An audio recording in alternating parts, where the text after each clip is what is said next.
Pues estoy súper despeinado. Pues yo no me puedo soltar el pelo porque, o sea, hoy gano el concurso de despeinados. Hola y bienvenidos a Cierra el libro al salir, un podcast de literatura en el que hablan de libros, las personas que los leen y las personas que los escriben. Por suerte para todas vosotras, no me encuentro a solas en esta aventura, sino que me acompaña desde el otro lado del mundo la mujer con síntomas, Ana Vidal. ¿Qué tal, Ana? Hola, ¿qué tal? Bueno, con síntomas de de posvacuna. Pues síntomas de posvacuna. Síntomas. Estoy intentando ajustar la cámara para que me vea un poquito mejor. Ahí, vale. Yo también me la puse el otro día, pero yo no, la tercera dosis, evidentemente, pero no he tenido ningún síntoma, salvo que me dolía un poquito el brazo. No me Tú sí que tienes mal aspecto. No, mal aspecto no, tienes un aspecto estupendo, pero no sé cómo te encuentras. Te has corregido rápido, pero lo piensas de verdad que tengo mal aspecto, tengo cara de... En absoluto. De haber llorado mucho. ¿No tienes cara de haber llorado mucho? No tienes cara de haber llorado. No, hombre, lo digo por el programa de hoy. No, por el programa de hoy lo digo. Vale. Oye, antes que estoy aquí de plañidera, ¿no me ves? Sí, vas de negro, yo también voy de negro. Tengo aquí botines y todo por si nos da por llorar y... Que antes sí, esperábamos de negro. Voy a hacer, primero vamos a hacer una cosa. Como tú te sabes todas estas cosas, agradece a quien tengas que agradecer todo el apoyo. Y agradezco a todo el mundo el apoyo, pero realmente eso lo hacemos al final del podcast. Vale. Bueno, pues entonces, este es el episodio 38 correspondiente al mes de febrero, que es nuestro mes. Nuestros meses son enero, por nuestra amiga, ¿no? Y la novela Enero de Ángeles Sánchez Portero. Ángeles Sánchez Portero. Y es febrero porque es nuestro cumpleaños, el cumpleaños de los dos en febrero. Entonces es nuestro mes. Y qué mejor para celebrar nuestro cumpleaños que hablar de la muerte. ¿Verdad? A mí me parece un tema fascinante. Además, yo que ya me voy a acercar, este mes ya paso el medio siglo o llego al medio siglo. Es verdad. Ya voy la muerte cerca. Y... Mira, hay un dicho que a mí me parece bastante así, que dice: nadie es tan viejo que no pueda vivir un día más, ni tan joven que no se pueda morir hoy mismo. Eso es cierto. O sea, realmente la muerte no tiene edad, lo que tiene edad es el cuerpo, pero siempre estamos, la única condición para morirse es estar vivo. Claro, es cierto. Espera, estoy preparando una cosa. Voy a dejar de decir frases hechas. Sí, somos muy de frases hechas. Pero que es una forma de introducir el tema de hoy. Vamos a hablar de libros que tratan la muerte, el duelo, el dolor por la pérdida de un ser querido, etcétera. Hemos elegido, yo he leído 2, creo que tú también, ¿no? Yo he leído 3. ¿Has leído 3? Hay uno de ellos que llegaba al 75%, pero creo que lo he convalidado con un documental. Muy bien. Y voy a terminarlo porque el libro es apasionante dentro de la tristeza y eso. Entonces, yo te voy a comentar los 2 libros que he leído, te los digo ahora y luego ya vemos por dónde llevamos para comentarlos. Y mis 2 libros han sido Noches Azules de Joan Didion y Nada se opone a la noche de Delphine de Vigan. Esos son los 2 que he elegido yo. Muy bien, yo he elegido Mortal y Rosa de Francisco Umbral, La hora violeta de Sergio del Molino y El año del pensamiento mágico de Joan Didion también. Como coincidimos en un autor, si te parece, dejamos esos 2 para el final, porque además están más o menos relacionados. Muy relacionados, sí. Y comenzamos. ¿Prefieres empezar tú? ¿Quieres que empiece yo? ¿Te da igual? Venga, empiezo yo, va. Voy a empezar yo porque voy a empezar yo porque dentro de este libro no me lo he terminado, pero tenía un poema a la madre también muerta. Es este libro que se llama, que no sé si saldrá al revés, de momento sí, No hay más vuelos reales, y es de Sandra Patricia Rey, que es una autora de Buenos Aires, que me lo mandó el libro, y el otro día pues estábamos leyendo, o sea, estábamos con estas lecturas y tal, y abrí el libro de repente porque me llamó desde la estantería. No sé si te pasa, tú como lees menos en papel a lo mejor no te pasa tanto, ¿no? pero a veces de repente un libro es como, que estoy aquí, ven, y lo cogí y tenía cosas sobre su madre también muerta y voy a leer un poema para empezar así un poco. Esas cosas. Mi madre está muerta. Hay que limpiar el cuarto y sacar sus cosas. El libro de poemas, un remedio vencido. Las flores secas y el vaso. Un peine roto. La cartera de cocodrilo con bolitas de naftalina. Un montón de pañuelos. Alguna foto ajada. Hay que hacer una fogata y guardar lo imprescindible en mi corazón empecinado. Muy bonito y además muy para la gente que ha Muy sufrido este tipo de... relacionado. Muy relacionado. Sí. Mira, pues empiezo yo con uno de los 5 libros que vamos a comentar hoy sobre la muerte y sobre el duelo, que es Nada se opone a la noche de Delphine de Vigan, que es una autora francesa, una autora que nació en 1966. Su primera novela, o su primer trabajo publicado, mejor dicho, bueno, quiero decir, antes de nada, Nada se opone a la noche es autobiográfico, ¿vale? No es ficción, ¿cómo se dice? ¿Cómo lo llamas a eso? No Autoficción. es autoficción, exactamente, no es autoficción, es realmente totalmente autobiográfico. Nada se opone a la noche. Pero su primera obra publicada también era del mismo estilo, que es del año 2001 y era Días sin hambre, que lo que hace es reflejar toda su experiencia con la anorexia, ¿vale? Porque ella sufrió un episodio de anorexia, estuvo ingresada, en fin, y todo eso que le pasó lo publicó en una especie de novela y tuvo un gran éxito, ¿no? A partir de ahí, bueno, publicó otras novelas, como No y yo, que ganó el premio Rotary en el 2009 y el premio de las librerías también de ese año. En 2010 hicieron Francia hicieron una película con esa novela. En 2011 publicó esta Nada se opone a la noche, en la que narra la historia de su propia familia, poniendo el foco en la vida de su madre. Y esta novela ganó también varios premios, el premio de novela de FNAC, el premio de novela de la televisión francesa y el premio Renaudot, también del año 2011. Bueno, ¿de qué va Nada se opone a la noche? Nada se opone a la noche en el fondo lo que nos narra es la vida de su madre, la madre de la autora, ¿no?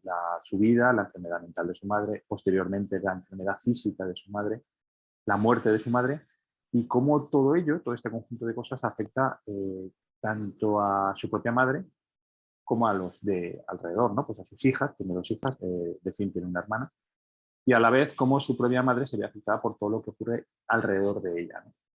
Es curioso porque la propia gestación de la novela o de la historia está introducida en la historia. Es decir, no solamente nos cuenta la vida de su madre, sino que nos va ella misma narrando de dónde obtiene todos los datos. Habla tiene entrevistas con todas las hermanas y los hermanos de su madre, con otros familiares, con primos, con personas que la conocieron.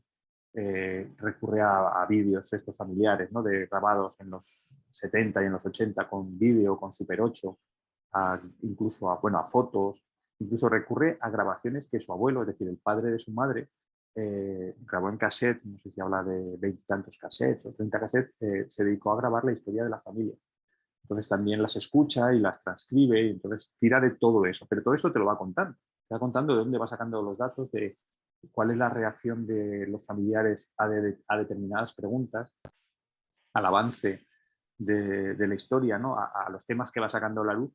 También nos cuenta la reacción, pues, ¿no? De los testigos presenciales, ¿no?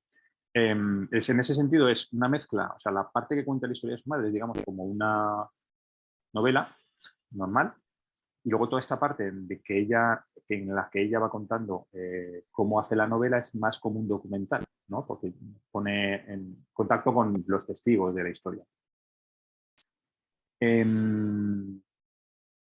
Es curioso porque creo que el único personaje al que no se cita con nombre es a la pareja, porque no es el marido, a la pareja de la autora. Porque en algún momento, claro, la autora se enfrenta a esto, debo incluirlo en la novela, esto que he descubierto, es buena idea ponerlo, ¿no? Y entonces siempre dice que se lo comenta con el hombre al que amo. Siempre es el hombre al que amo dice que debería hacer esto. El hombre al que amo está preocupado por mí porque me ve derrotada, o el hombre al que amo no sé qué, ¿no? Yo creo que es el único personaje al que no le da nombre, y que curiosamente es el más cercano a ella después de su madre. Bueno, la novela en sí está dividida en tres partes y es muy curioso la evolución de esas tres partes, ¿no? La primera parte a mí me recordó a Verano Azul, mucho, porque bueno, de hecho, lo que pasa es que la novela en sí empieza con el descubrimiento del cadáver de su madre, ¿no? Porque lo descubrió ella, la autora, que entra a la habitación de la casa de su madre y la descubre muerta, ¿no? Eso es una primera escena, pero está contado con muy pocos detalles, simplemente pues eso, ¿no? Que entra y la descubre muerta. Nada más, no se recrea. De ahí salta directamente pues, a una especie de Verano Azul. Empieza a hablar de la familia de su madre, de sus abuelos, a los abuelos de la autora, los padres de su madre, sus hermanos, las excentricidades de sus abuelos, que son como muy originales. Su padre se dedica a la publicidad, es un padre pues muy carismático, es muy buen conservador, obliga a sus hijos, esto es muy gramanazi, obliga a sus hijos a que utilicen la gramática francesa correctamente, que hablen correctamente, que utilicen un vocabulario lo más extenso posible. La madre es una auténtica madraza, una ama de casa que estira el dinero hasta el límite, porque son una familia numerosa, no sé si son 7 u 8 hermanos, ¿no? Es incluso un matrimonio generoso, ¿no? Que a pesar de las dificultades económicas adoptan a otro hijo, eh, se dedican con total entrega al último hijo que nace con síndrome de Down, porque nace con síndrome de Down y bueno, los médicos, estamos hablando que nace pues, en los 70 y los médicos les recomiendan que, en fin, que no que lo abandonen, pero que tienen instituciones donde lo pueden dejar y olvidarse de él poco más o menos de lo que vienen a decirle los médicos, porque en aquel momento pues, no se sabía muy bien qué hacer, ¿no? Con las personas con síndrome de Down. Y los padres deciden que no, que se va a quedar con ellos en casa y van a esforzarse en que tenga la mejor vida posible, ¿no? Todo esto es como muy Verano Azul, es incluso relato divertido porque la madre de la autora, que se llama Lucille, me parece, eh, es modelo de ropa de niños, entonces salen muchas campañas publicitarias en el metro, en las revistas, todo pues muy bonito, ¿no? Esta parte finaliza con la muerte de Antonín, que es uno de los hijos medianos, una muerte que se produce en la finca de los bisabuelos de la autora, de los abuelos de su madre y de sus hermanos, y están jugando en torno a un pozo y Antonín cae al pozo y muere. Entonces, después de la muerte, del entierro, etcétera, el padre decide adoptar a un niño más o menos de esa misma edad, que es Jean-Marc. Entonces, ahí es cuando surge la primera grieta, ¿no? En la historia, ¿no? La relación de los hermanos con el hermano sustituto, ¿no? Con el invasor, pues no es igual en todos. Hay gente que está más cercana, hay otros que no quieren saber nada de él. Este niño viene de una familia pues, con maltrato, es muy rarito. El matrimonio, las relaciones, ya se empieza a ver que la relación entre el matrimonio, entre los abuelos del autor ya no es tan idílica, se empiezan a sugerir las infidelidades del marido, en fin, ya empieza a romperse ese verano, ¿no? Ahí parte nace la segunda parte se centra en Lucille, que es la madre de la autora, y toda su vida, ¿no? De cómo se casa con Gabriel, que es el padre de la autora, lo cual hace que sea independiente, que se vaya de casa, y cómo tras 7 años, me parece, u 8 años, acaba en divorcio. Y es curioso porque la autora pasa de puntillas sobre todo el matrimonio. O sea, te esperarías que hablara mucho de la relación de sus padres, pero en esta historia hay un hueco ahí. O sea, ahí la autora no se ha querido meter. O sea, entre la boda de sus padres y el divorcio se citan 3 cositas y no se entra. No sabes por qué se divorcian, simplemente que se divorcian, ¿no?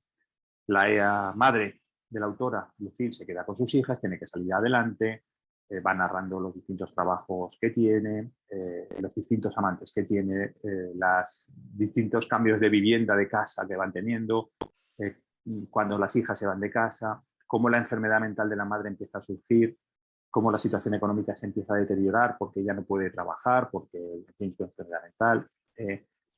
Narra los diversos internamientos y la situación que la lleva a internamientos en instituciones mentales. ¿Qué enfermedad mental tiene? ¿Lo dicen? Creo que tiene como una especie de psicosis, empieza una paranoia, empieza a ver, piensa que la espían, luego piensa que es capaz de influir con la mente en hechos externos, en que un taxi llegue antes, cuando pide un taxi dice, va a venir con un señor y el señor lleva la bigote y se llamará Jean-Pierre. sea, se le va un poquito, se desitúa, ¿no? No lo nombra exactamente qué enfermedad tiene, de hecho, tampoco nombra ni qué medicación le dan, ni qué tratamiento le dan en las instituciones a las que va, ¿no? Pero sí que de hecho, nombra un momento en el que tiene que intervenir la policía y, bueno, ella habla de los bomberos, que es curioso, yo pensaba que sería un tema de la policía, sin embargo, en Francia debe ser que son los bomberos, que los bomberos irrumpen en casa de su madre porque los vecinos de enfrente, desde las ventanas, están viendo que la tiene atada en medio del salón, que ha tirado pintura contra las paredes y que está haciendo una especie de ritual para sacarle algo de los ojos con un alfiler. Entonces llaman a los bomberos intervienen y es una de las veces que internan a su madre en una institución. Luego a su madre tiene problemas con el alcohol, etcétera, etcétera, ¿no? Toda esta parte va hablando de esto. Y en esta parte salta la noticia, porque como yo te he dicho, ella va contando de dónde va sacando la información. Entonces, en un momento dado encuentra unas cartas en distintas versiones, porque la misma carta está escrita varias veces de distintas maneras. Es una carta a toda la familia, una carta que su madre escribe a todos sus hermanos y a sus padres, en las cuales narra el abuso sexual que sufrió por parte de su padre. Es decir, el abuelo de la autora abusa de su madre. Pero es súper curioso porque, por un lado, las distintas cartas cuentan distintas versiones, no distintas versiones, sino que su madre no se acuerda muy bien de lo que pasó, no sabe si la llegó a violar o no, porque en unas versiones dice que le dio alguna pastilla para dormir, en otras que estaba muy alterada y no se acuerda de nada.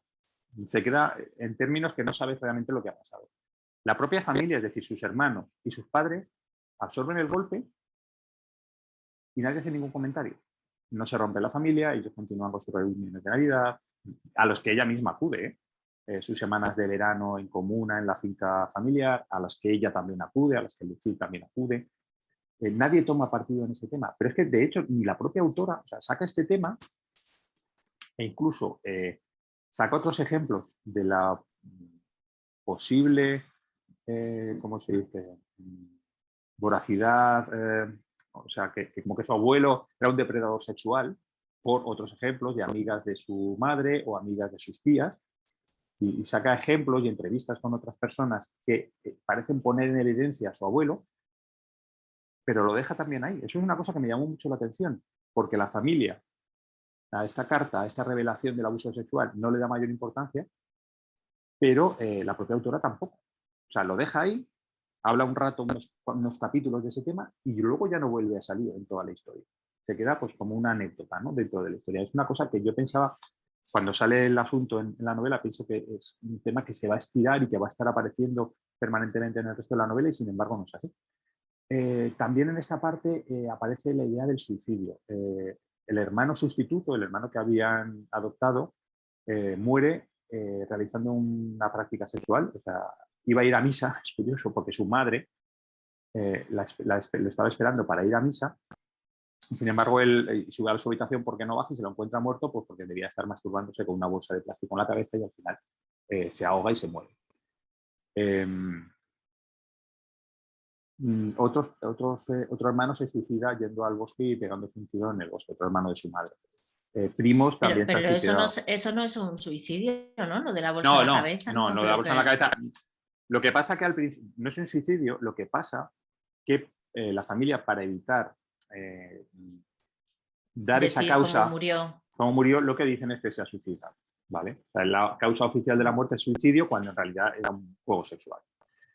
Un primo también se suicida, entonces hay como el suicidio empieza a aparecer también, ¿no? Planea sobre toda la historia porque es al final como muere su madre, pero empieza a planear sobre la historia. De hecho, una de las hermanas de su madre desde muy joven habla siempre como que se iba a suicidar, etcétera, etcétera. Y la tercera parte ya es el declive, ¿no? A su madre ya no es que tenga una enfermedad mental, como ha pasado en la segunda parte, sino que intenta librarse de esa enfermedad mental, se estabiliza, se hace asistente social, encuentra un trabajo que le gusta y en ese momento, cuando toda la vida parecía encarrilada, aparece el cáncer. Y ya se desestabiliza todo. Y ya empiezan a hablar pues, de su lucha contra el cáncer. Y ahí ya la madre, aunque los médicos les dicen que, bueno, que puede tener una vida más o menos plena luchando contra el cáncer, que evidentemente es una enfermedad dura, pero que bueno, puede tener una calidad de vida, ya su madre empieza a hablar, empieza a pensar permanentemente en el suicidio, hasta que al final ocurre. Y es curioso porque en la escena final o el final de la novela es cuando ella encuentra el cuerpo de su madre, y todo lo que al principio no se había descrito, al final se describe con mucho detalle, ¿no? De la sangre, cómo la había encontrado, la radio que estaba sonando y que es incapaz de hacerla apagar, porque por más que intenta no sabe cómo se apaga esa radio. Describe muchos detalles de la muerte. Es una novela muy fácil de leer porque el lenguaje es muy crudo, o sea, tiene muy poquitos detalles, muy poquita literatura en el sentido de adornar, ¿no?, la historia. Además se va acelerando a medida que va avanzando, ya cuando es toda la parte de la decadencia de su madre es mucho más rápido, es más crudo, más atropellado. Y el único momento en que ella, la autora, se permite ser más literaria es cuando realmente está hablando de cómo está escribiendo la novela, de qué problemas le está creando, de si debería contar esto o si no debería contar esto, de cómo su familia cuando la lea la va a tratar. Ahí sí se permite ser más literaria. Pero en el resto es una novela que se lee muy rápido. Particularmente, a mí cada vez que ella hablaba de cómo escribía la novela, de a quién había entrevistado, de dónde había sacado ese documento, de su madre la carta esta acerca de los abusos de su padre, la escribe varias veces, ¿no? Los distintos aspectos de las distintas versiones. A mí eso me saca un poquito de la historia. Yo creo que, claro, para ella, como hija, ¿no?, que está ahí reviviendo la historia de su madre, es interesante, ¿no?, el saber de dónde saca las cosas. Pero a mí como lector, realmente, que haya encontrado una caja con 27 cassettes y falte la cassette 25, que al final no sabes si falta o no falta o si hay algo importante ahí, pues es un momento que a mí, bueno, me da un poquito igual. O sea, la historia de su madre es muy interesante, ¿no?, de ver la evolución, ¿no?, de niña, no te iba a decir niña prodigio, ¿no?, pero niña estrella de la publicidad a mujer que se está agotando y que ya la única vía que tiene es el suicidio. Pues bueno, es súper interesante, a mí me resultó muy interesante y de hecho, pues así te lo puedo poner, es muy curiosa.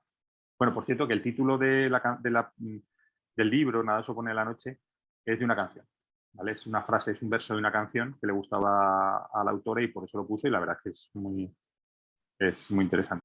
Y eso te puedo contar de esta novela. Mucho, Muy demasiado, bien. quizá, ¿no? No, está bien, está bien. Lo que dices de las partes esas de la novela que te sacan un poco de la historia, ¿no? Esas partes en que encuentra cosas o te dice cómo lo ha escrito y todo eso.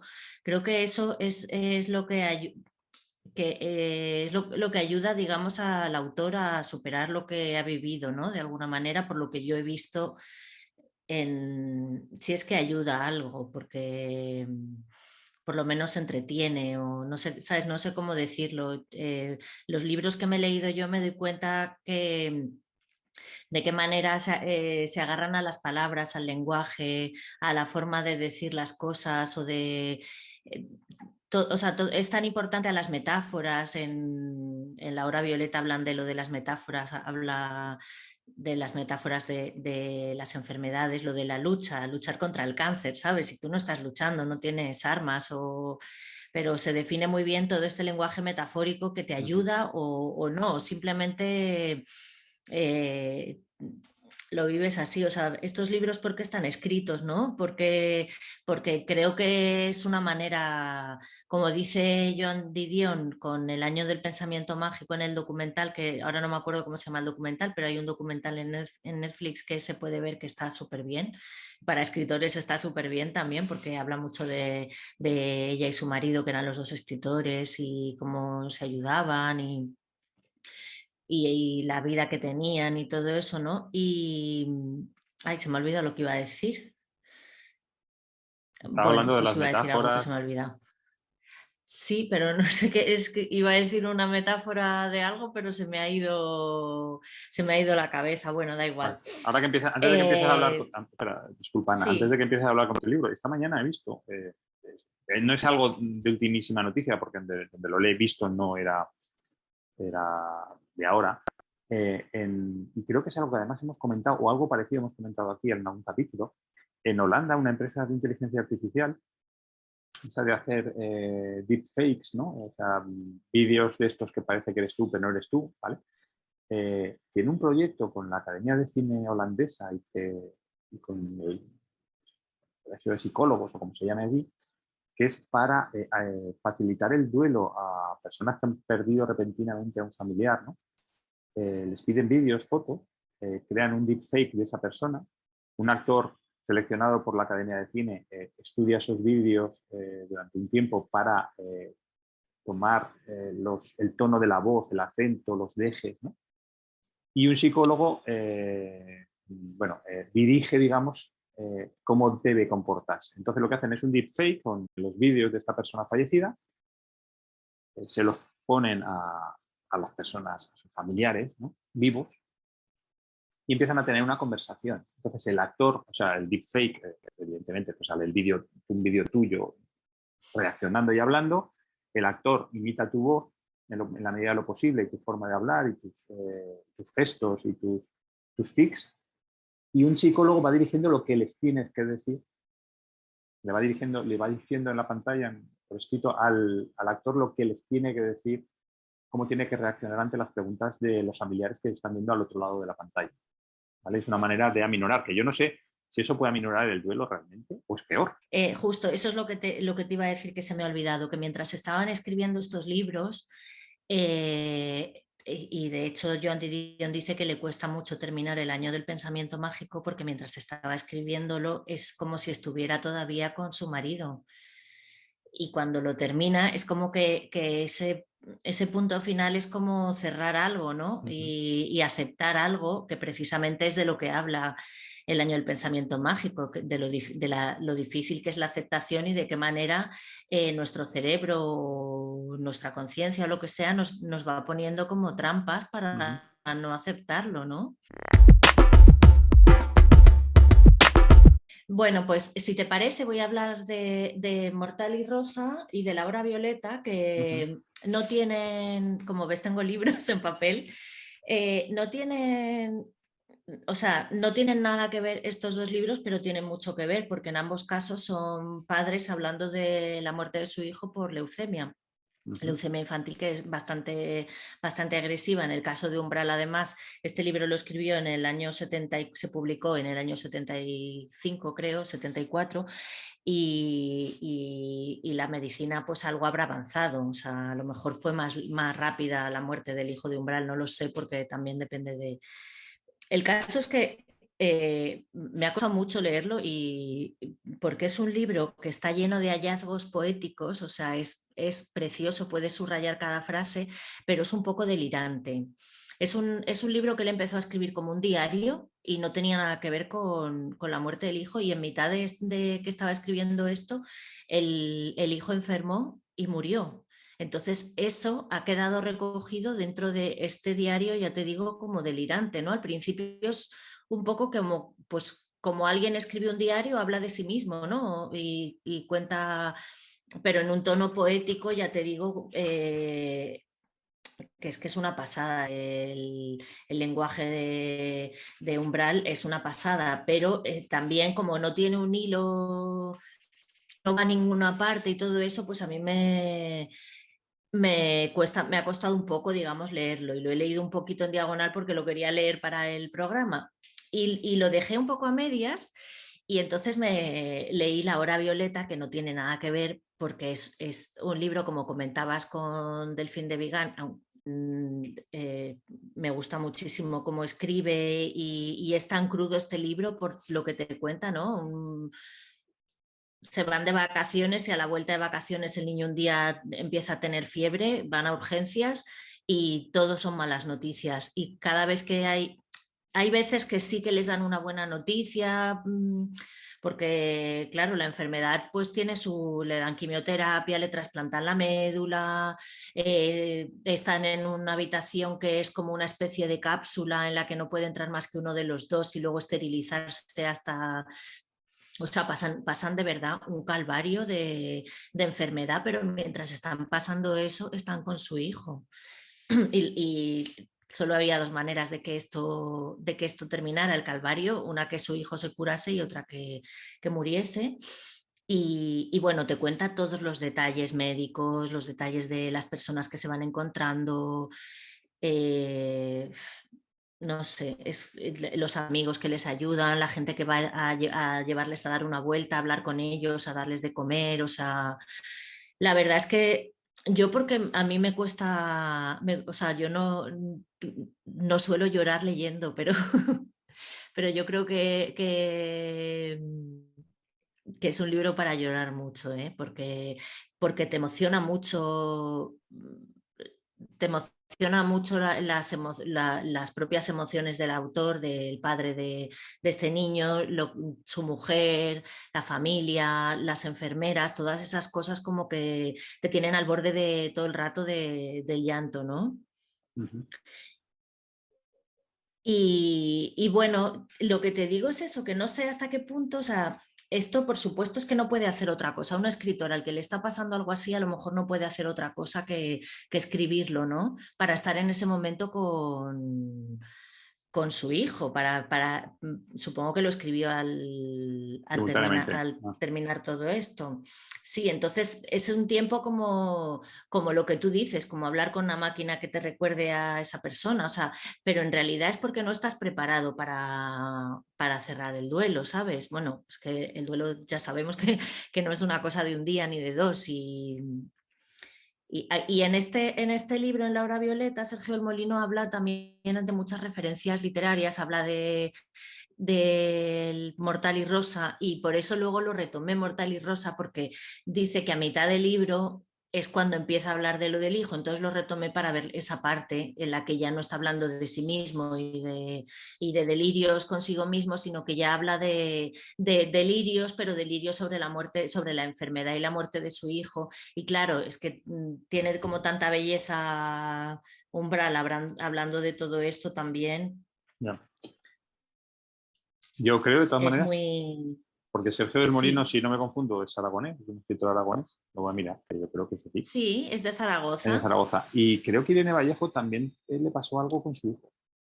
Irene Ah, Vallejo, sí. la autora del Infinito en un Junco, yo creo que también tenía algún hijo con alguna enfermedad o algo así, pero no sé si ha escrito algo sobre ello. O sea, si ha escrito me refiero a alguna novela o alguna historia.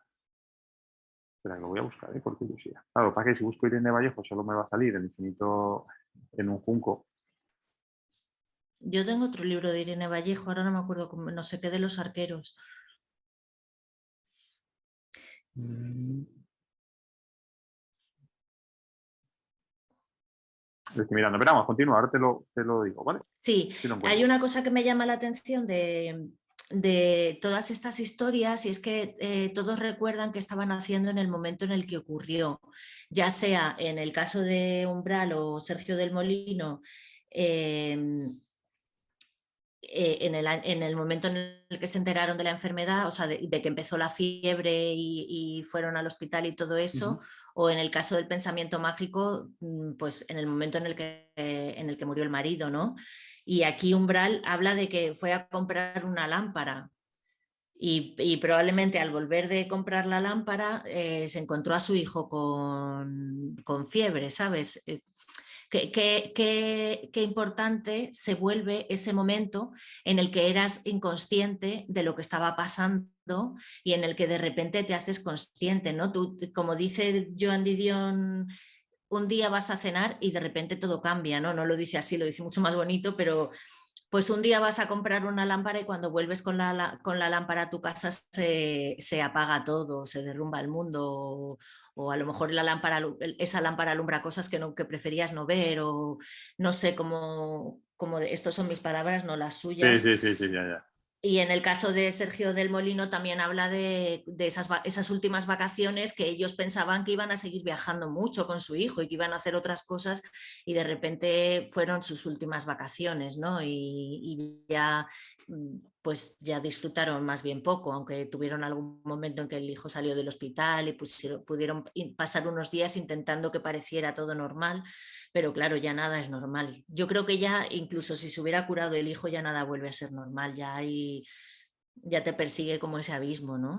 Em, que lo que estábamos Se diciendo es, habla, sí, si no tiene alguna enfermedad, sino que debió nacer con muchos problemas de salud, salud su hijo, el hijo de Irene Vallejo, y estuvo varios meses en una UCI neonatal. Por eso yo me sonaba esa historia. También había pasado algo. Bueno, se habla de Sergio Molino. Umbral no he visto, aunque también habla de Proust y de algunos autores. Sergio del Molino habla de En busca del tiempo perdido, habla del pensamiento mágico, pero no habla de Joan Didion, sino de Susan Sontag. Pero como que se nombra mucha literatura relacionada con la muerte también, ¿no? Dan ganas, además, estos libros en que te están hablando de otros libros, pues te dan ganas como de ir saltando de libro en libro e ir leyendo esas cosas. Bien, no sé. Sí. Curiosamente, en el que te he comentado antes, en Nada supone la noche, no me suena. O sea, las referencias que hacen otros libros sí que hace referencia a un libro que escribió, creo que una tía suya, no sé, o una prima de su madre o algo así, sobre la enfermedad mental, sobre la locura, la esquizofrenia y tal, porque había sufrido episodios también de locura. También se cita en otros libros, sí, es como la necesidad de referenciar lo que te está pasando a ti, que no es extraordinario, ¿no? Sino que ya ha pasado antes y seguirá pasando, evidentemente. Claro, y que te ves reflejado porque creo que es un momento en el que, y eso creo que lo dice Joan Didion, es un momento en el que te separas del mundo, en el que de repente, pues eso, se abre como cuando en Superman se abre la Tierra o cuando hay un terremoto o algo así, se abre la Tierra. Lo veo como una sensación parecida, ¿no? De repente se abre la Tierra y ves a la gente que camina por la calle y que no se han dado cuenta de lo que ha pasado. O sea, la gente está y vive su vida normalmente y tú estás completamente roto y estás como totalmente alejado del mundo, ¿no? Entonces esa literatura especialmente, claro, estamos hablando de escritores, ¿no? Y los escritores también leen. Entonces, esa literatura en la que se sienten comprendidos, en las que sienten que eso le ha pasado a otras personas y que no están tan solos, creo que es bastante importante, ¿no? Yo creo que no sé, yo también he leído que no se cita en ninguno de los libros y me llama la atención porque para mí es también como un libro súper importante en esto, La rueda de la vida de Elizabeth Kubler-Ross. Yo no sé si porque Elizabeth Kubler-Ross hay un punto un poco, ahora no me sale la palabra. Un poco como, no religioso, sino como que ya se relaciona con los muertos y no sé qué, que a lo mejor le quita credibilidad, pero Elizabeth Kubler-Ross trabajó vamos, es la madre de la terapia de duelo. Digamos, es la que creó la terapia del duelo, la que estudió las fases del duelo, todo esto, ¿no? Y me parece súper importante su obra también, que no se cita, pero que es como necesario en ese momento en el que tal necesitas a alguien que te comprenda o algo que te comprenda. Sí, es cierto. Para seguir. Es que no sé si leer algo de esas, que tampoco, no sé, yo este libro de Sergio del Molino me lo compré hace muchísimo.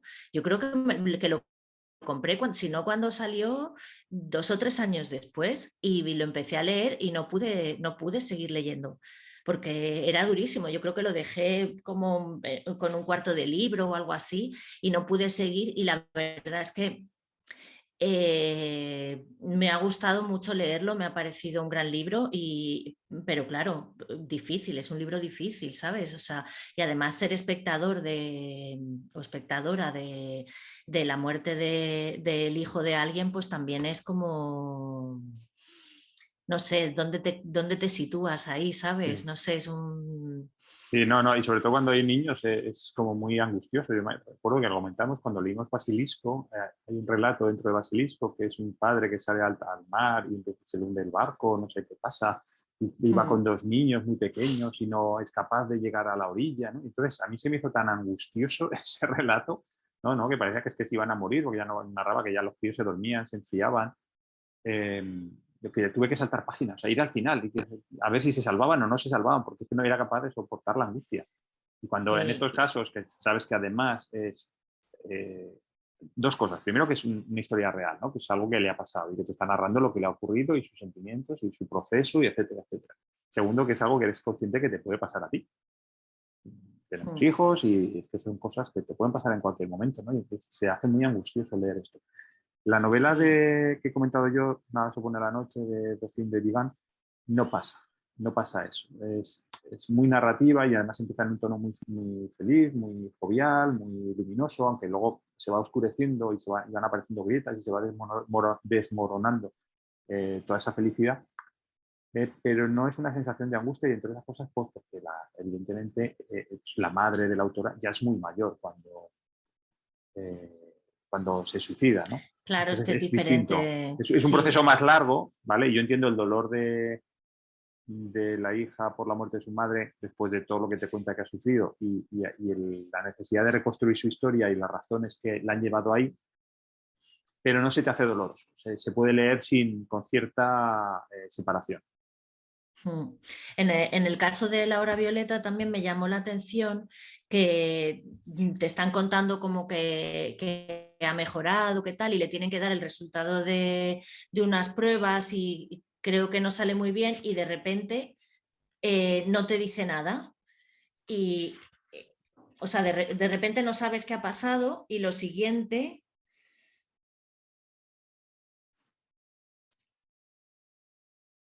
Sí, como que les dan unos resultados y ahí te deja ahí. Y lo siguiente es, si Pablo fuera mi personaje, no habría muerto. O sea, no te habla de... Y a mí me parece bien que haga eso, de verdad.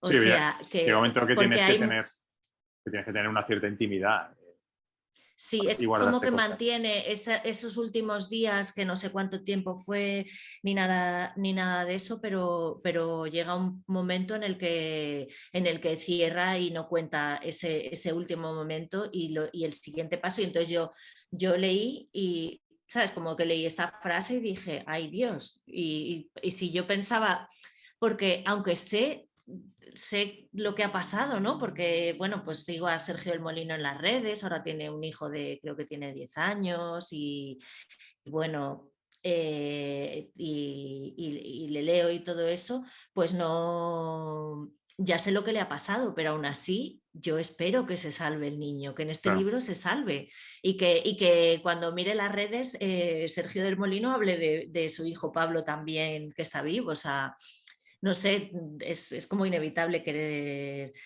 salvar Sí.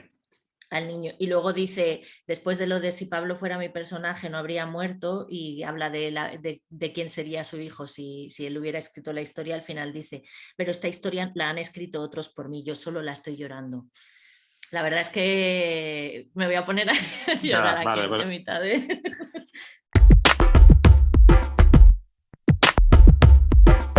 Porque Joan Didion no es que tenga un libro sobre el duelo y la muerte y tal, sino que tiene dos libros sobre el duelo y la muerte, porque la pobre encadenó dos desgracias familiares casi consecutivamente.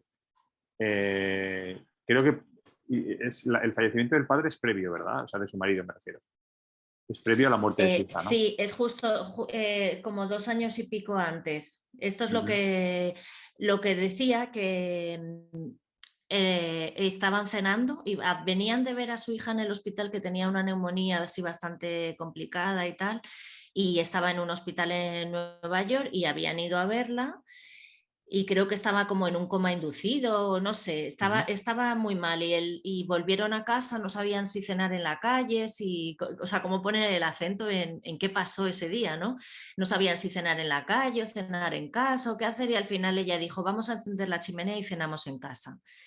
Y cuando ya estaba la comida servida y estaban a punto de cenar, de repente el marido levantó un brazo y ella puso una cara como se quedó fijo y ella le dijo, no me gusta que hagas eso. Y de repente pensó que se había ahogado con algo de comida, se acercó para hacerle la maniobra Sí. esta y entonces el marido se cayó muerto. Bueno, muerto. No se sabe si se cayó muerto en ese mismo momento, si le consiguieron reanimar o no. O sea, ella no sabe exactamente en qué momento murió el marido. Y ahí Pero surgió lo de escribir el año del pensamiento mágico. ¿Por qué es el año del pensamiento mágico? ¿por qué es el año del pensamiento mágico? Pues fíjate que yo pensaba que esto era algo como más así de pensar en que existe algo de magia y que te sigues comunicando, yo qué sé, pensaba que tenía que ver algo con eso, pero no, se trata de los mecanismos que hace nuestro cerebro que nos crea un pensamiento mágico porque no somos capaces de aceptar lo que ha ocurrido. Entonces, por ejemplo, en las primeras decisiones que ella tiene que tomar al principio cuando se muere, está la de que le hagan o no le hagan la autopsia y ella dice que sí, muy claramente. Sin planteárselo siquiera, dice sí, que le hagan la autopsia.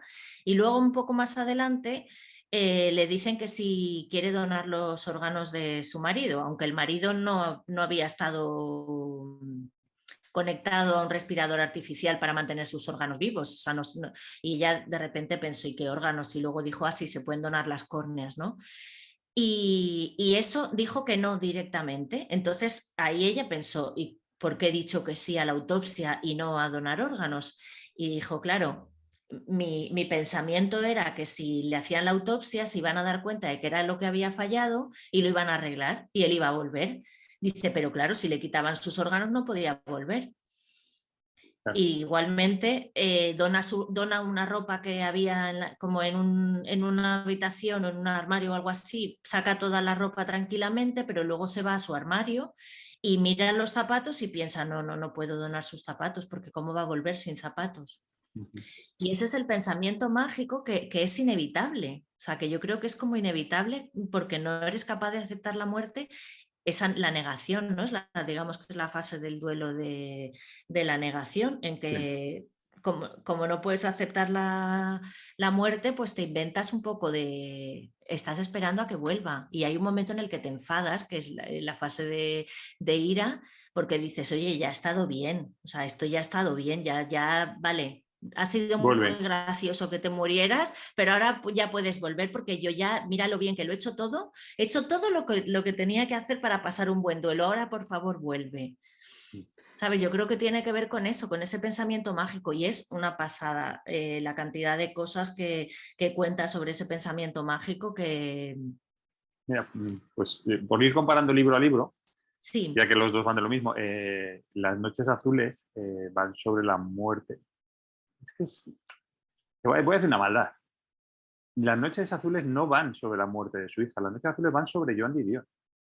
Siempre vas leyendo el libro y tienes la sensación de que no está hablando de la muerte de su hija, está hablando de ella todo el rato. Bueno, y por el tema del título, Las noches azules se refiere a una vez pasado, o sea, cuando comienza la primavera, evidentemente las noches acortan y el día, la luz va ganando terreno a la noche. Entonces, para Joan Didion, la muerte de su hija fue un proceso muy largo porque su hija estuvo ingresada, y lo dice varias veces, en no sé cuántas UCIs de distintos hospitales en Estados Unidos, ¿vale? En distintas ciudades, cada vez degradándose un poquito más. Fue una agonía muy larga. Entonces, ella se refiere a las noches azules en el sentido de que en los momentos felices te empiezas a dar cuenta de que esos momentos felices van a acabar, ¿no? Que son, pues como en la primavera, ¿no? La primavera, las noches, o sea, la luz va ganando terreno, las noches se convierten en noches azules, pero tú te das cuenta que ese triunfo de la luz es también el anuncio de la muerte de la luz, porque llegará un momento que eso dejará de ocurrir, ¿no? Y de hecho el libro comienza con la descripción de la boda de su hija, ¿vale? Que pasa muy pocos meses antes de que se ponga enferma, y no es que narre la boda, y de hecho creo que su marido lo cita una vez, o sea, del viudo, ¿vale? Lo cita una vez o dos en el libro. Habla muy poco de la boda, pero sí de los detalles de la boda. Habla mucho de las flores, que son flores, porque ella su hija había querido hacer la boda con referencias a toda su vida. Entonces pone unas flores que tenían en una casa cuando vivían en no sé dónde, que son las flores que lleva, el vestido es de no sé qué, porque no sé cuántas, la música es de no sé qué. Todo está referenciado, ¿no? A distintos aspectos de su historia. Y lo diré. Entonces, esos detalles, las flores, las suelas rojas de los zapatos de novia que llevaba, los tatuajes que se le veían, todo eso va apareciendo muchas veces a lo largo, se repite, ¿no? Ese momento feliz de la boda se repite muchas veces a lo largo de esta. No es una novela, es una historia, es una reflexión, ¿no? Pero sin embargo, es lo que te digo, yo la sensación que tengo es que realmente no está hablando de su hija, está hablando todo el rato de ella. Habla de... Claro. Dime, perdón. Porque está hablando, o sea, en el año del pensamiento mágico tampoco está hablando, sí, claro que habla de su marido y habla de su hija, porque además cuando está haciendo el duelo por la muerte del marido es cuando su hija enferma, o sea, enferma, se cae al suelo y entra en coma y aunque perdón.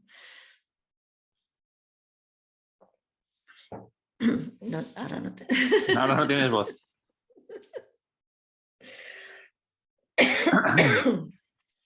Aunque llega a salir del coma, no llega a estar bien. Yo no como no he terminado el libro, no llego a esa parte, pero la hija ya no vuelve a estar bien, pero Joan Didion solo puede hablar en primera persona.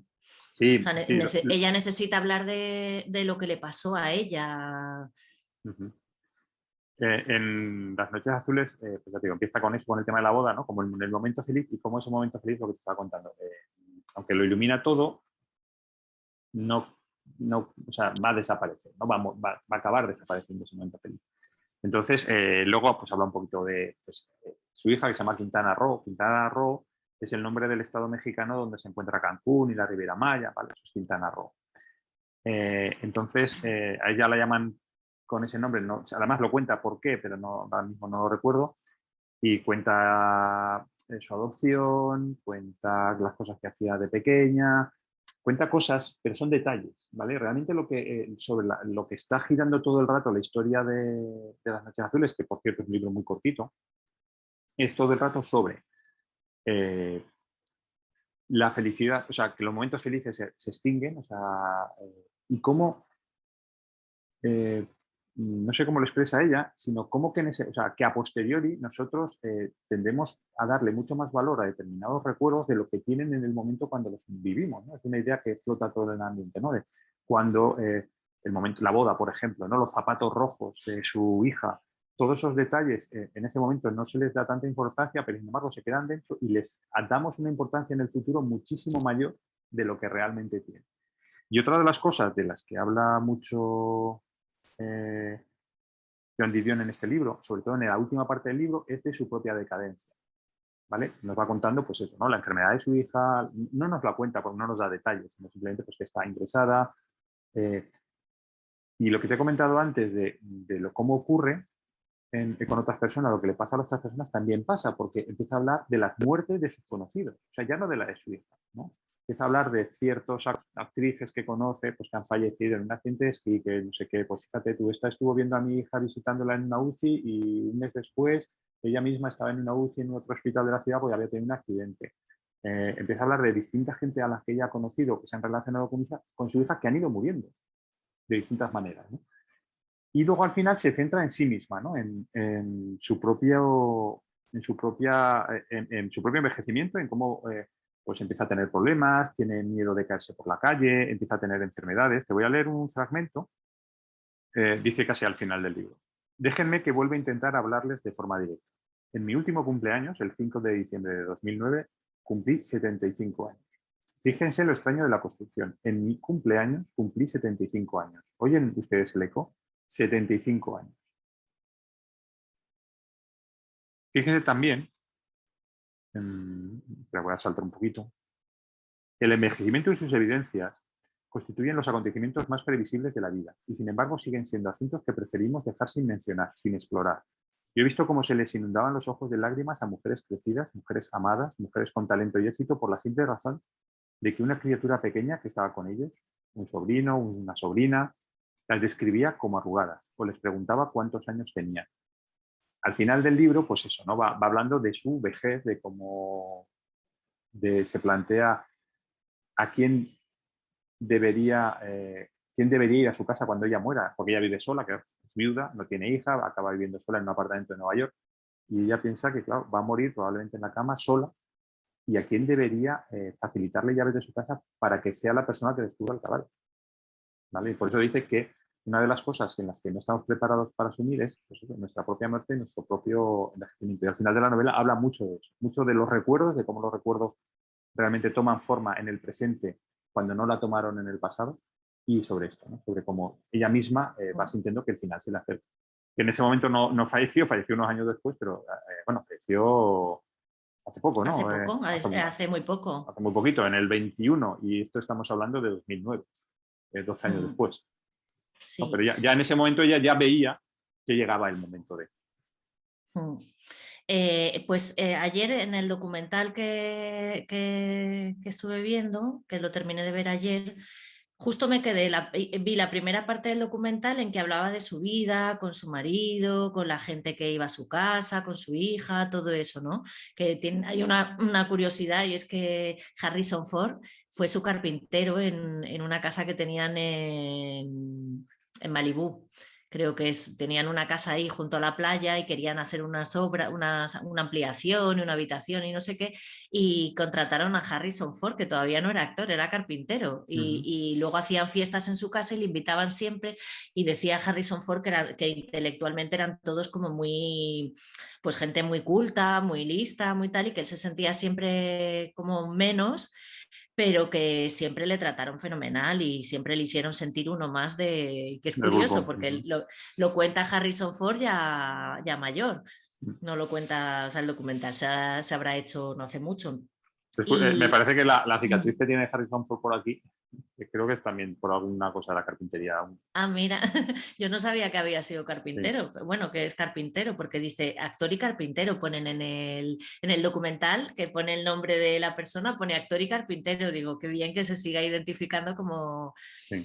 Claro, porque vas a dejar de ser carpintero porque seas actor. Bueno, perdona que... bueno, di lo que querías decir. Porque te iba a decir que en este libro, en Las noches azules, como muchas veces habla más de ella que de su hija, muchas veces, o la mayor parte de las veces habla más de ella que de su hija, aparece mucha gente, y eso a veces a mí me saca de la historia, porque empieza a hablar, claro, hablar de gente que se supone que para el lector americano o para el lector estadounidense medio que pueda leer este libro son conocidos y saben a qué se refieren, pero yo no.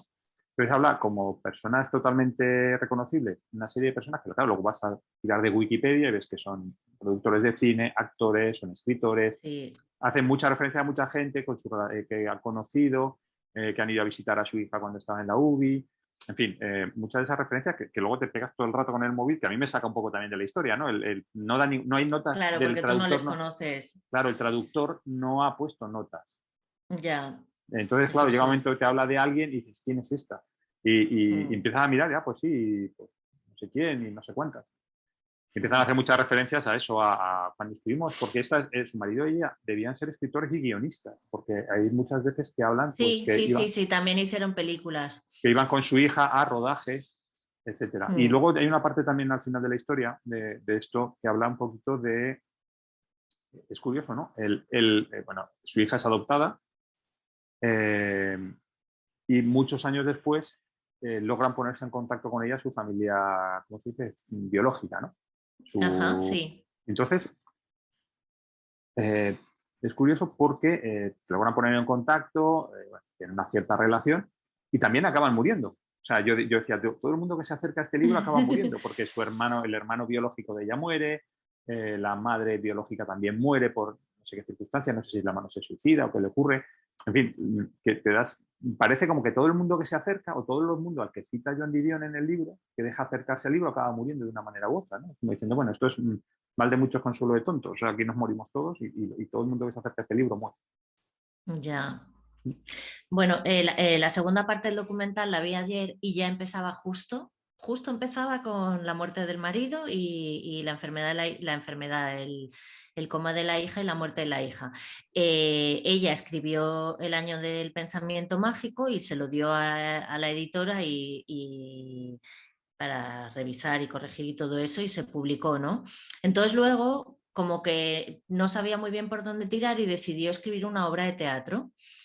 Bueno, cuentan también que la muerte, ella entregó el manuscrito del año del pensamiento mágico en octubre o en noviembre y la hija había muerto en verano, y sin embargo, aunque sí se habla de la enfermedad de la hija, parece ser que no se habla o sea, que no habla nada de su hija de la muerte, o sea, no hace ese trabajo de duelo también sobre su hija, se queda como ahí, claro, porque había sido muy reciente, ¿no? Y ella se ponía a escribir una obra de teatro y sus amigos la obligan a comer porque deja de comer. Claro, se ha muerto su marido, se ha muerto su hija, o sea, y estaba, bueno, siempre había sido una mujer hiperdelgada, pero ya en ese tiempo pesaba como 38 kilos o algo así, dicen, o 34 kilos, o sea, era como Un piel soplón. sobre, sí, piel y huesos. Y entonces decía, mi propósito con esta obra de teatro no era solo que se hiciera la obra y todo esto, ¿no? Sino engordarla. Lo dice un amigo suyo, ¿no?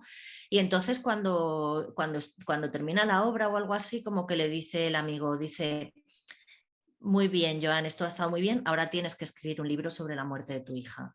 Dice, porque tienes que curarte de eso también, ¿no? Y entonces, aunque no le apetece porque no quiere enfrentarse otra vez, porque claro, al final es como si ya lo hubiera vivido, ¿no? El escribir un libro, escribe Noches Azules y creo que se lo dedica a este amigo y un día le dice, yo he escrito este libro para ti. Dice, este libro lo he escrito por ti y para ti y no lo hubiera hecho sin ti, y algo así, ¿no? Que el otro como que lo dice así casi llorando, ¿no? En el documental, porque fue una manera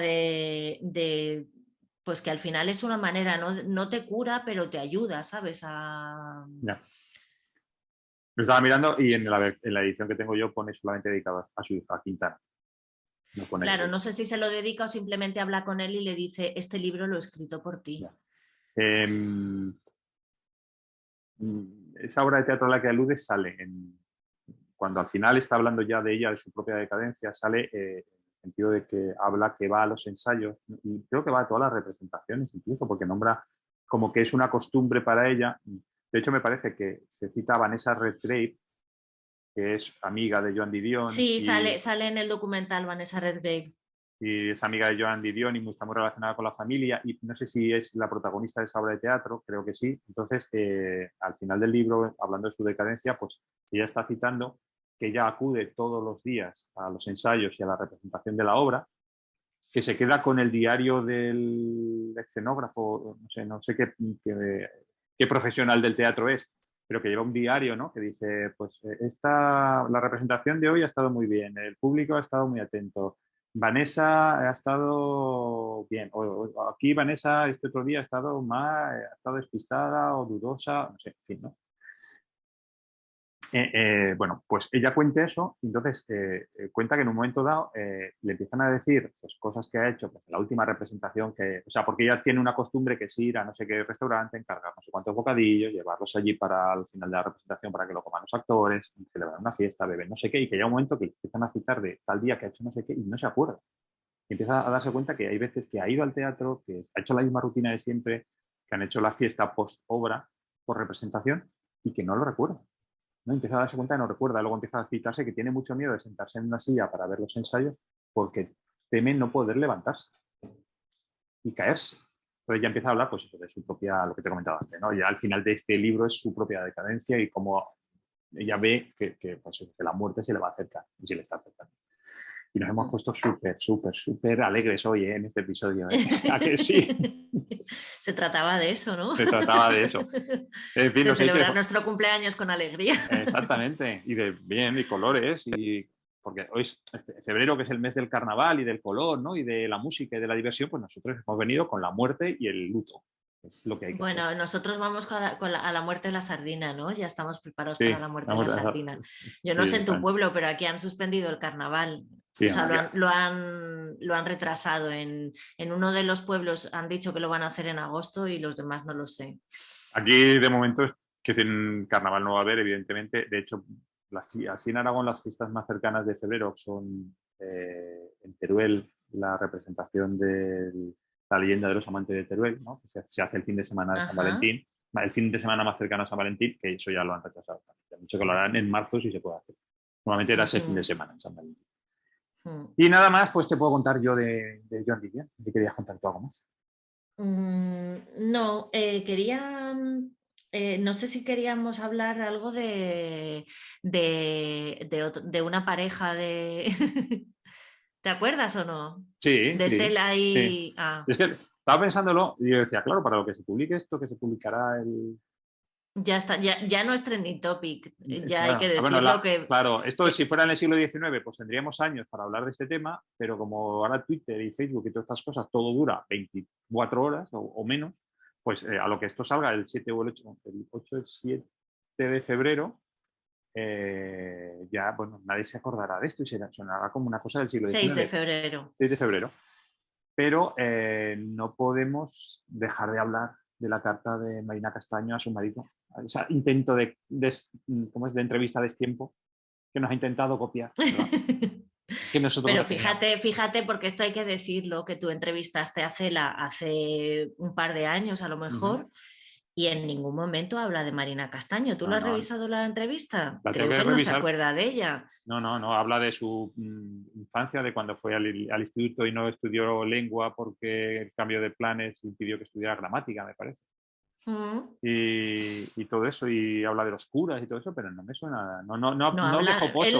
Él allí en el Parnaso no se acuerda de Marina Castaño, y sin embargo Marina le ha escrito una carta en la que tampoco se acuerda mucho de Cela, vamos a decirlo. Se acuerda de los bienes de Cela, del rey... Hijo, del rey, del ministro, de las ministras del gobierno socialista actual y de la traición del hijo de Cela, que no es su hijo evidentemente, sino de Cela. Y pone fotos de un momento feliz de nuestro matrimonio, que la verdad es que la foto parece cualquier cosa, pero menos un momento feliz de su matrimonio. Bueno, el momento, yo ya me he inventado un feliz como Cela en su matrimonio. Sí, exactamente. Que podría ser parte de la canción de Sabina, de Así estoy yo sin ti. Sí, señora. Vas a poner un trocito de la entrevista, venga, lo ponemos ahora. Por favor. En resumen, señor Cela, lo que usted me está diciendo es que escribir no es un asunto de inspiración, es un asunto de trabajar y de echar horas. A mí me dijo un día un señor de estos que lo saben todo, usted escribe como quien mea, y dije, usted perdone, si el que mea es muy prostático, sí, porque a mí me cuesta un trabajo horrible escribir. Yo escribo con mucha dificultad y además creo que con facilidad no se puede hacer. Un día me dijo un compañero mío, yo una novela la hago en 2 meses, y le dije, ya se nota, y le pareció mal. Bueno, que trabajo 8 o 10 horas diarias todos los días. Y por burro que sea uno, al final algo te saldrá. Vamos. Y bueno, pues así con un poco más de día, ya no nos vamos a poner a llorar por fin. Luego cuando se apaguen las cámaras ya cada uno llorará en su casa. Nada, pues agradecer a todas las personas que nos habéis escuchado. Compartidnos, darnos like en las plataformas que estamos, que son todas menos Tinder y Twitch. Twitch porque no quieres, pero también podemos estar, Bueno, como tú quieras, yo es que no conozco, es que todavía no conozco ni Tinder ni Twitch, así vale. Que ni OnlyFans, en OnlyFans tampoco merece que estemos, ¿no? No creo que estemos al nivel de OnlyFans. Sí, y también gracias a Charles Matuszewski por la música, a Ana Nuria Corral por el logo, a Jara por las cortinillas, a Alejandra por sus intromisiones piratas y por supuesto, Fernando, muchas gracias a ti por invitarme a cada mes a venir aquí a hablar de literatura, que nos gusta tanto. Y muchas gracias a ti por acompañarme y hacerme pensar, que es una cosa, y hacerme ser creativo, que es una cosa que me gusta mucho. Y no sé, algo más te iba a decir, pero no me acuerdo del qué. Pues sí, vamos en este caso vamos a cerrar la muerte al salir. Venga, cierra la muerte al salir. Adiós. Adiós.